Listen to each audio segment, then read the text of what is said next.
ce soir, on se fait une salade et puis je vous dirais simplement qu'à 8 pièces le petit bucket de feuilles d'épinards, ben je me suis dit, je vais ramasser du gaélet, qui est ceci.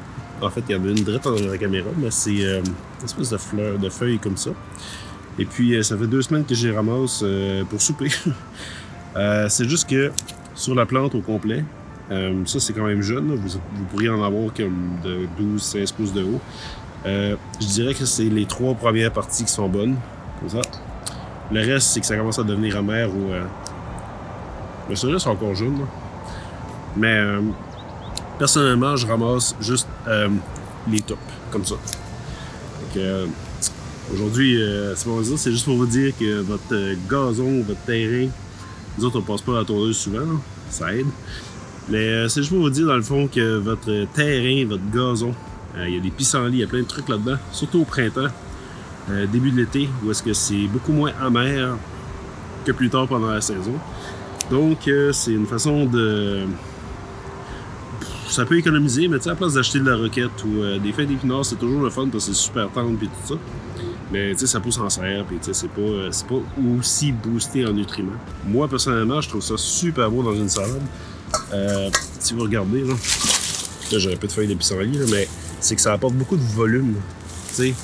Puis ça fait gonfler une salade, tu sais, tandis que des feuilles d'épinards, c'est comme tout un sur l'autre. Ben, le gaélet, lui, c'est comme... Puis c'est ça, c'est comme... C'est du 3D. Fait que, en tout cas, si j'étais chef dans un restaurant, je me gênerais vraiment pas pour en mettre dans des salades. Fait que c'est ça. Puis là, j'ai dit, j'ai des feuilles de pissenlit. Je vais pas couvrir tout ce qui se mange sur mon terrain, là.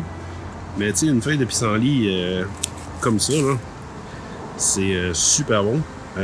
Ça apporte de l'amertume style roquette. Si vous prenez des feuilles de pissenlit plus vieilles, qui commencent à faire ça comme ça, c'est encore plus amer. Et si vous en prenez des... Et vous avez comme tout le dégradé, là, encore plus vieille comme ça, et encore plus vieille comme ça. Ça devient comme... C'est comestible, mais c'est pas agréable. Fait que je vous conseille les feuilles de pissenlit quand ils sont jeunes, comme ça. Ou limite comme ça. Là. Ça, c'est quand même agréable. Là. Mais tu sais, c'est que ça va apporter une amertume. Je ne me ferais pas une salade de pissenlit comme il y en a qui font. Je trouve ça un peu trop intense, ça, parce que c'est une amertume qui est pas juste dans la bouche. C'est une fois que tu l'as avalé, après ça, c'est comme... Ça se construit, là, ça build up en anglais, comme on dit. Parce que tout ce qui est amer est super bon pour les reins et pour la digestion. Ça, c'est certain. Ça va sûrement être dans la liste. Tout ça ici, je passe pas à la tondeuse dans ça tout de suite parce que c'est plein de gaélets. Tu sais, on s'approche de plus en plus de la nourriture sauvage, puis de... Pas d'autosuffisance, mais tu sais, comme... De retourner à la base, là. Puis, tu sais, moi, petite histoire, petite anecdote. L'autre jour, je suis parti courir. J'étais presque à jeun. J'avais pris, je pense, un kombucha puis une bouchée de peanut. J'avais pas apporté d'eau. Et puis, j'étais déshydraté après une quinzaine de kilomètres. J'avais fait beaucoup de dénivelé. Il faisait chaud. Puis, le gaélet commençait déjà à pousser. Puis, j'ai été dans une place que je savais que le terrain était pas... C'était un champ, là, que ça n'avait pas été traité. J'étais pogné des bouquets de gaélet. J'ai mangé ça à pleine gueule. Premièrement, ça m'a hydraté. Ça a fait quelque chose dans mon estomac. Puis ça me redonnait d'énergie, puis tu sais, parce que quand on est déshydraté, qu'on manque de sucre ou qu'on manque d'eau, on a besoin de bonk. J'étais plus capable d'avancer. Je pouvais marcher, mais jogging 2 minutes, puis il fallait que j'arrête. Fait que c'est ça, j'ai pris un bouquet de gaélet ou 2. Ça m'a permis de retourner chez nous. Sinon, ben, il aurait fallu que je fasse du pouce. Là. Je veux dire, j'étais vraiment mal pris. J'avais pas pensé à ce que je faisais. J'ai été plus loin que prévu. Bref, c'est une ressource. Je veux dire, dans le gazon, quasiment tout se mange. C'est pas compliqué, là. Puis là, j'ai vu, il y a du panais sauvage qui commence à pousser. Ça, j'en ramasse pas, mais c'est comestible aussi. Fait que... Regardez ça dans votre terrain, là. C'est surprenant. Toute la salade gratuite qui est là. À condition d'avoir le temps de la ramasser. Checkez ça, il y en a partout. Fait que, ma méthode, je place mon bol. Ah, ici, j'ai déjà ramassé. Vous pouvez voir que j'ai déjà ramassé, mais ça continue à pousser.